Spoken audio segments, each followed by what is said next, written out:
Vivo അവരുടെ V സീരീസിലെ ഏറ്റവും പുതിയ ഫോണായ വിവോ V20 Pro ഇന്ത്യൻ മാർക്കറ്റിൽ ലോഞ്ച് ചെയ്തിരിക്കുകയാണ്. അപ്പോൾ വിവോ V20 Proനെ പറ്റി അറിയേണ്ടതെല്ലാമാണ് നമ്മൾ ഈ വീഡിയോയിലൂടെ ചർച്ച ചെയ്യാൻ പോകുന്നത്. ഈ ഫോൺ എങ്ങനെയുണ്ട്, ഈ ഫോൺ വാങ്ങണോ അതോ വേണ്ടയോ, ഈ ഫോൺ വാല്യൂ ഫോർ മണിയാണോ, ഇതെല്ലാം നിങ്ങൾ കണ്ടുകൊണ്ടിരിക്കുന്നത് ഓൺ ഫോൺസ് എന്ന യൂട്യൂബ് ചാനലാണ്. എൻ്റെ പേര് അഭിജിത്ത് എന്നാണ്. അപ്പോൾ നമ്മുടെ വീഡിയോ ആദ്യമായിട്ടാണ് കാണുന്നതെങ്കിൽ നമ്മുടെ ചാനൽ സബ്സ്ക്രൈബ് ചെയ്യാൻ മറക്കരുത്. ബെൽ ബട്ടൺ കൂടെ ക്ലിക്ക് ചെയ്യുക. നമുക്ക് ഈ വീഡിയോയിലോട്ട് കിടക്കാം.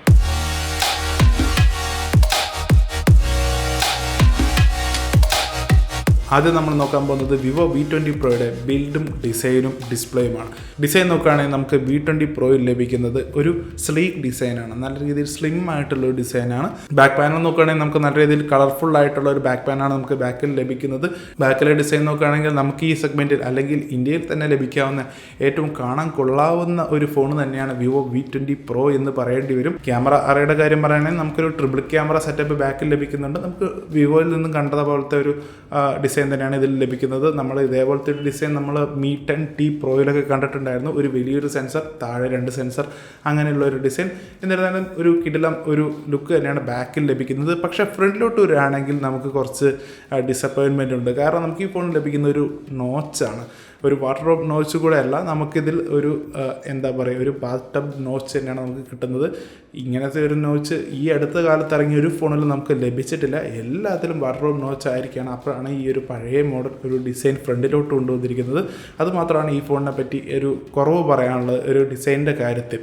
പക്ഷേ താഴോട്ടൊക്കെ നോക്കുകയാണെങ്കിൽ നമുക്ക് ഈ ഫോണിന് ചെറിയൊരു ചിഹ്നമാണ് ലഭിക്കുന്നത്.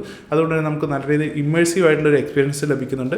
അറ്റ്ലീസ്റ്റ് ആ ഒരു വാട്ടർ ഡ്രോപ്പ് നോച്ചെങ്കിലും വിവോയ്ക്ക് ഇതിൽ കൊടുക്കായിരുന്നു. അല്ലെങ്കിൽ സാധാരണ ഒരു പഞ്ച് ഹോൾ തന്നെ കൊടുത്താൽ മതിയായിരുന്നു. അപ്പോൾ ഫ്രണ്ടിൽ ഡിസ്പ്ലേയുടെ കാര്യം പറയുകയാണെങ്കിൽ ഒരു 6.44 ഇഞ്ചിൻ്റെ ഫുൾ HD+ AMOLED ഡിസ്പ്ലേ ആണ് നമുക്കിത് ലഭിക്കുന്നത്. പക്ഷേ ഇത് റിഫ്രഷ് റേറ്റ് 60 ഹെർട്സ് തന്നെയാണ്. നമുക്ക് ഹയർ റിഫ്രഷ് റേറ്റ് ഡിസ്പ്ലേ ബാക്കിയുള്ള ഈ ഒരു സെഗ്മെൻറ്റിലുള്ള ഫോണുകളിലൊക്കെ യൂസ് ചെയ്യാൻ തുടങ്ങിയിട്ടുണ്ട്. പക്ഷേ നമുക്ക് ഇത്തവണ ഇതിൽ 60 ഹെർട്സ് മാത്രമേ ലഭിക്കുന്നുള്ളൂ. അതും ഒരു കുറവ് തന്നെയാണ്. സ്പെക്സിൻ്റെ കാര്യത്തിലോട്ട് എടുക്കാം. നമുക്ക് വിവോ V20 Proയിൽ ലഭിക്കുന്നത് സ്നാപ്ഡ്രാഗൺ 765G എന്ന് പറഞ്ഞ ചിപ്സെറ്റാണ്. നമ്മൾ ഇതിനു മുമ്പ് കണ്ടത് OnePlus Nodeൽ തന്നെയാണ് ഈ ഒരു ചിപ്സെറ്റ്.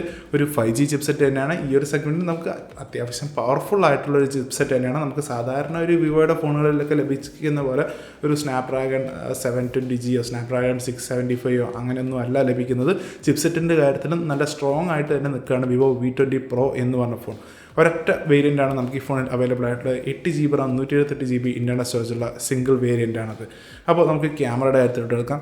ഒരു ട്രിപ്പിൾ ക്യാമറയാണ് നമുക്ക് ബാക്കിൽ ലഭിക്കുന്നത്. പ്രൈമറി ക്യാമറ ആയിട്ട് ലഭിക്കുന്നത് സാംസങ് ISOCELL GW1 എന്ന് പറഞ്ഞ 64 മെഗാപിക്സലിൻ്റെ സാംസങ് സെൻസറാണ് ഇതിലെ പ്രൈമറി ക്യാമറ. പിന്നെയുള്ളത് ഒരു 8 മെഗാപിക്സലിൻ്റെ അൾട്രാ വൈഡ് ക്യാമറയാണ്. പക്ഷേ നമുക്ക് അൾട്രാ വൈഡ് ക്യാമറ വെച്ച് തന്നെ നമുക്ക് മാക്രോ ഷോട്ട്സ് എടുക്കാൻ പറ്റും. നമ്മൾ ഇതിനു മുമ്പ് കണ്ട OnePlus 70 കണ്ട പോലത്തെ ഒരു അൾട്രാ വൈഡ് തന്നെയാണ്. അതുകൊണ്ട് തന്നെ നമുക്ക് ട്രിപ്പിൾ ക്യാമറ മതി. മാക്രോയ്ക്ക് വേണ്ട വേറൊരു ക്യാമറ കൊടുക്കേണ്ട കാര്യമില്ല. അതും നല്ലൊരു കാര്യം തന്നെയാണ്. അതുകൊണ്ട് തന്നെ നമുക്ക് 8 മെഗാപിക്സലിൻ്റെ മാക്രോ ആയതുകൊണ്ട് തന്നെ നല്ല രീതിയിൽ ഡീറ്റെയിൽഡ് ആയിട്ടുള്ള മാക്രോ ഇതിൽ നിന്ന് ലഭിക്കുന്നുണ്ട്. പിന്നെയുള്ളത് ഒരു ബ്ലാക്ക് ആൻഡ് വൈറ്റ് സെൻസറാണ്.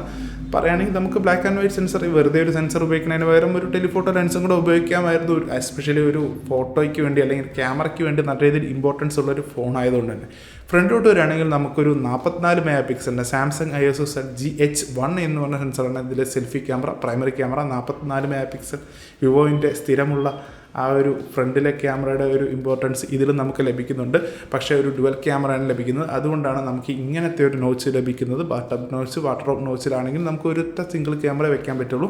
ഇതിൽ നമുക്ക് 2 ഫ്രണ്ട് ക്യാമറ ലഭിക്കുന്നുണ്ട്. വെറും ഡെഡ് സെൻസർ അല്ല ഫ്രണ്ടിൽ ലഭിക്കുന്നത്. പകരം നമുക്കൊരു അൾട്രാ വൈഡ് സെൻസർ 8 മെഗാപിക്സലിൻ്റെ അൾട്രാ വൈഡ് സെൻസറാണ് രണ്ടാമത്തെ ക്യാമറ ആയിട്ട് ലഭിക്കുന്നത്. ക്യാമറയുടെ ക്വാളിറ്റിയെ പറ്റി പറയുകയാണെങ്കിൽ നമുക്ക് വിവോയിൽ നിന്നും എക്സ്പെക്ട് ചെയ്യുന്ന പോലെ ഏറ്റവും ഈ ഒരു സെഗ്മെൻറ്റിൽ തന്നെ നമുക്ക് ഏറ്റവും മികച്ച ക്യാമറ ഔട്ട്പുട്ട് നമുക്ക് വിവോ V20 Proയ്ക്ക് തരാൻ സാധിക്കുന്നതാണ്. വിവോയുടെ സ്പെക്സ് കാര്യങ്ങളൊക്കെ കുറവാണെങ്കിൽ കൂടെ നമുക്ക് എപ്പോഴും അവരുടെ ക്യാമറ എന്ന് പറയുന്നത് ഒരു നല്ല രീതിയിൽ മുന്നിട്ട് നിൽക്കുന്ന ഒരു കാര്യം തന്നെയാണ്. ആ ഒരു പതിവ് ഇതിലും തെറ്റിച്ചിട്ടില്ല. നമ്മുടെ ബാക്കിയുള്ള റിവ്യൂസ് അല്ലെങ്കിൽ ക്യാമറ സാമ്പിൾസ് ഒക്കെ നോക്കുകയാണെങ്കിൽ തന്നെ അത് നമുക്ക് മനസ്സിലാക്കാൻ സാധിക്കുന്നത് തന്നെയാണ്. ഇനി നമ്മൾ നോക്കാൻ പോകുന്നത് ബാറ്ററിയുടെ കാര്യമാണ്. 4000 mAhൻ്റെ ബാറ്ററി നമുക്ക് ഈ ഫോണിൽ ലഭിക്കുന്നുള്ളൂ. ഈ ഒരു സെഗ്മെൻറ്റിൽ നമുക്ക് OnePlus Nodeലും ഇത്ര തന്നെ ബാറ്ററി ലഭിക്കുന്നുള്ളൂ എന്നത് വേറൊരു കാര്യം. 4100 സംതിങ് ആണ് OnePlus Nodeലെ ബാറ്ററി. ഇതിൽ നമുക്ക് 4000 mAhൻ്റെ ബാറ്ററി ലഭിക്കുന്നുണ്ട്. കൂടെ 33 വാട്ടിൻ്റെ ഫാസ്റ്റ് ചാർജിങ് സപ്പോർട്ടും ലഭിക്കുന്നുണ്ട്. അതും തരക്കേണ്ടുള്ള നല്ലൊരു കാര്യം തന്നെയാണ്. പക്ഷേ എന്നിരുന്നാലും ഒരു 4500 mAh എങ്കിലും തരണമായിരുന്നു വിവോ. കാരണം നമുക്കിപ്പോൾ വരുന്ന എല്ലാ ഫോണുകളും മിനിമം 4500, 5000 ആയി ഒരു ആവറേജ്. ഇപ്പോൾ നമുക്ക് 4000 mAh ലഭിക്കുന്നുള്ളൂ. അധികം അങ്ങോട്ടൊന്നും കേൾക്കാത്ത ഒരു ബാറ്ററി കപ്പാസിറ്റി ആയി ഇപ്പോൾ 4000 mAh ഒക്കെ. കുറച്ച് കാലം മുമ്പ് എല്ലാ ഫോണിലും 4000 mAh ആയിരുന്നു. ഇപ്പോൾ നമുക്ക് എല്ലാത്തിലും 5000 mAh എന്നുള്ളൊരു ഇത് വന്നതുകൊണ്ട് തന്നെ. സോഫ്റ്റ്വെയറിൻ്റെ കാര്യം പറയുകയാണെങ്കിൽ നമുക്ക് Vivo V20 Pro ഇത്തവണ ലഭിക്കുന്നത് Android 11 based fun touch OS 11 ആണ്. ഫൺ ടച്ച് OS ഇത്രയും കാലം നല്ല രീതിയിൽ ഹെവിലി ബ്ലോട്ടഡ് അല്ലെങ്കിൽ ഹെവി സ്കിന്നായിരുന്നു. അധികം ആൾക്കാർക്കൊന്നും ഇഷ്ടപ്പെടാത്ത ഒരു സ്കിന്നായിരുന്നു. നമുക്കൊരു iOS പോലത്തെ ഒരു കോപ്പി തന്നെയായിരുന്നു. പക്ഷേ ഇത്തവണ അത് ചേഞ്ച് ചെയ്തിരിക്കുകയാണ്. നമുക്ക് Vivo V20 Pro ഒരു സ്റ്റോക്ക് ആൻഡ്രോയിഡ് പോലത്തെ ഒരു എക്സ്പീരിയൻസ് ആണ് Vivo V20 Proയിൽ ലഭിക്കുന്നത്. സ്റ്റോക്ക് ആൻഡ്രോയിഡ് തന്നെ എന്നല്ല, നമുക്ക് സ്റ്റോക്ക് ആൻഡ്രോയിഡിൻ്റെ ഒരു ലുക്കൊക്കെ വിവോ കൊണ്ടുവരാൻ ശ്രമിച്ചിട്ടുണ്ട്. എസ്പെഷ്യലി ആ ഒരു നോട്ടിഫിക്കേഷൻ പാനലും സെറ്റിങ്സും ആ മെനൂസും കാര്യങ്ങളൊക്കെ സ്റ്റോക്ക് ആൻഡ്രോയിഡ് പോലെ തന്നെ വെച്ചിരിക്കുകയാണ്. പക്ഷേ നമുക്ക് ഫീച്ചേഴ്സിലൊന്നും ഒരു കുറവും വരുന്നില്ല. ഡുവൽ ആപ്സ് ആവട്ടെ, കോൾ റെക്കോർഡിംഗ് ആവട്ടെ, ആപ്പ് ലോക്ക് ആവട്ടെ, ഇതെല്ലാം നമുക്ക് ഇതിലും ലഭിക്കുന്നുണ്ട്. അത് നല്ലൊരു കാര്യം തന്നെയാണ്. മിസ്ലേനിയസ് കാര്യങ്ങൾ നോക്കാം. നമുക്ക് ഈ ഫോണിൽ ഹെഡ്ഫോൺ ജാക്ക് ലഭിക്കുന്നില്ല, പക്ഷേ ഹൈറസ് സർട്ടിഫിക്കേഷൻ ലഭിക്കുന്നുണ്ട്. ഹെഡ്ഫോൺ ജാക്ക് ഇല്ല എന്ന് പറയുന്നത് ഒരു ഡിസപ്പോയിൻറ്റിംഗ് കാര്യം തന്നെയാണ്. കാരണം നമുക്ക് വിവോയിലെ ഹെഡ്ഫോൺ ജാക്കുകളൊക്കെ കിടിലമായിരുന്നു. നല്ല ഓഡിയോ ക്വാളിറ്റിയൊക്കെ തരുന്ന ഒരു ഹാർഡ്വെയർ ഒക്കെ ഉണ്ടായിരുന്നു നമുക്ക് വിവോയുടെ ഫോണുകളിൽ. പക്ഷേ നമുക്ക് ഈ ഫോണിൽ ഹൈറസ് സർട്ടിഫിക്കേഷൻ ലഭിക്കുന്നുണ്ട്. അതുകൊണ്ട് തന്നെ നമുക്ക് ടൈപ്പ് സി ഓഡിയോ ആണെങ്കിൽ കൂടെ നല്ല രീതിയിലുള്ള ഔട്ട്പുട്ട് ലഭിക്കുന്നതാണ്. പിന്നെ എടുത്ത് പറയാനുള്ളത് വേപ്പർ ചേംബർ ലിക്വിഡ് കൂളിംഗ് ആണ്. നമ്മുടെ പോക്കോ F1 വന്ന് നല്ല രീതിയിൽ പോപ്പുലറായ ഒരു കാര്യമാണ് ലിക്വിഡ് കൂളിംഗ് ഒക്കെ. അതുകൊണ്ട് നമുക്ക് കുറച്ചുകൂടെ സസ്റ്റൈൻഡ് പെർഫോമൻസ് ഒക്കെ നമുക്ക് ഈ ഫോണിൽ നിന്നും ലഭിക്കുന്നതാണ്. ഇനി നമ്മൾ നോക്കാൻ പോകുന്നത് ഈ ഫോണിൻ്റെ വിലയാണ്. ഒരൊറ്റ വേരിയൻ്റ് ഉള്ളൂ എന്ന് പറഞ്ഞു.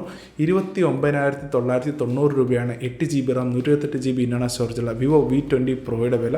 തരക്കേടില്ലാത്തൊരു പ്രൈസിങ് തന്നെയാണ്. നമ്മൾ വിവോയിൽ നിന്നും എക്സ്പെക്ട് ചെയ്തത് ഒരു 35,000 രൂപയ്ക്കാണ് ഈ ഒരു സ്നാപ്ഡ്രാഗൺ 765G ഒക്കെ വെച്ചിട്ടുള്ള ഫോൺ വെച്ച് നോക്കുകയാണെങ്കിൽ. കാരണം നമുക്ക് ഇതിനു മുമ്പ് ഇറങ്ങിയ Vivo V17 Pro ഈ ഫോണിൻ്റെ പ്രൊഡസസർ ആയിരുന്നു. അതിലൊക്കെ യൂസ് ചെയ്തിട്ടുണ്ടായിരുന്നത് സ്നാപ്ഡ്രാഗൺ 675 ആണ്. ഒരു 10,000 രൂപയുടെയൊക്കെ സെഗ്മെൻറ്റിലുള്ള ഒരു പ്രൊസസ്സർ. അതൊന്നും മാറിയിരിക്കുകയാണ്. ഈ ഒരു സെഗ്മെൻറ്റിലെ ബാക്കിയുള്ള കോമ്പറ്റീറ്റേഴ്സൊക്കെ എടുത്ത് നോക്കിയാൽ കൂടെ തന്നെ നമുക്ക് കമ്പീറ്റ് ചെയ്ത് നിൽക്കാൻ പറ്റുന്ന ഒരു പ്രൊസസ്സർ തന്നെയാണ് Vivo V20 Proയിൽ വിവോ കൊടുത്തിരിക്കുന്നത്. ഈ ഫോൺ അവൈലബിൾ ആയിട്ടുള്ളത് ഓഫ്ലൈൻ സ്റ്റോറുകളിലാണ് മെയിൻലി, പിന്നെയുള്ളത് ഫ്ലിപ്കാർട്ടിലുമാണ്. ശരിക്കും പറഞ്ഞാൽ ഓഫ്ലൈൻ സ്റ്റോറുകളെ ഫോക്കസ് ചെയ്തിട്ടുള്ള ഒരു ഫോൺ തന്നെയാണ് Vivo V20 Pro. അപ്പോൾ ഓഫ്ലൈൻ മാർക്കറ്റിലെ പ്രൈസൊക്കെ വെച്ച് നോക്കുകയാണെങ്കിൽ ഒരു നല്ല പ്രൈസിങ് തന്നെയാണ് വിവോ ഈ ഒരു ഫോണിന് കൊടുത്തിരിക്കുന്നത്. ഈ ഫോണിൻ്റെ മെയിൻ കോമ്പറ്റീറ്റർ വരുന്നത് OnePlus Nord തന്നെയാണ്. OnePlus Nordൻ്റെ 8GB RAM 128GB വില എന്ന് പറഞ്ഞാൽ 28,000 രൂപ തന്നെയാണ്. OnePlus Nordുമായിട്ട് കമ്പയർ ചെയ്യുകയാണെങ്കിൽ നമുക്ക് Vivo V20 Pro ഒന്ന് പുറകോട്ട് നിൽക്കുന്ന, അല്ലെങ്കിൽ OnePlus Nordനുള്ള മെയിൻ അഡ്വാൻറ്റേജ് എന്താണെന്ന് വെച്ചാൽ ആ ഒരു 90 Hz AMOLED ഡിസ്പ്ലേ ആണ്. അതുമാത്രമല്ല അതൊരു പഞ്ച് ഹോൾ ഡിസ്പ്ലേ ആയതുകൊണ്ട് തന്നെ നമുക്ക് കുറച്ചുകൂടി ഒരു മോഡേൺ ആയിട്ടുള്ള ഒരു ഫീലിംഗ് നമുക്ക് ആ ഒരു ഫോൺ ഉപയോഗിക്കുമ്പോൾ കിട്ടുന്നതാണ്. ഡിസ്പ്ലേയുടെ കാര്യത്തിൽ നോക്കുകയാണെങ്കിൽ ക്യാമറ Vivo V20 Proയിൽ ഒരു പൊടിക്ക് ബെറ്റർ ആണെങ്കിൽ കൂടെ തന്നെ നമുക്ക് OnePlus Nord തന്നെയായിരിക്കും പലരും ചൂസ് ചെയ്യാൻ പോകുന്നത്. ആ ഒരു കുറച്ചുകൂടെ ഒരു വാല്യൂ ഫോർ മണി ഫാക്ടർ കുറച്ചുകൂടെ ബെറ്റർ ആയിട്ടുള്ളത് കൊണ്ട് തന്നെ 28 കൊടുത്താൽ മതി നമുക്ക് OnePlus Nordന്. ഇതിന് 30 കൊടുക്കണം എന്നുള്ളൊരു കാര്യം. എന്നിരുന്നാലും ഓഫ്ലൈൻ മാർക്കറ്റിലേക്ക് ഒരു നല്ലൊരു ഓപ്ഷൻ തന്നെയായിരിക്കും Vivo V20 Pro. അപ്പോൾ ഈ ഫോൺ വാല്യൂ ഫോർ മണിയാണോ?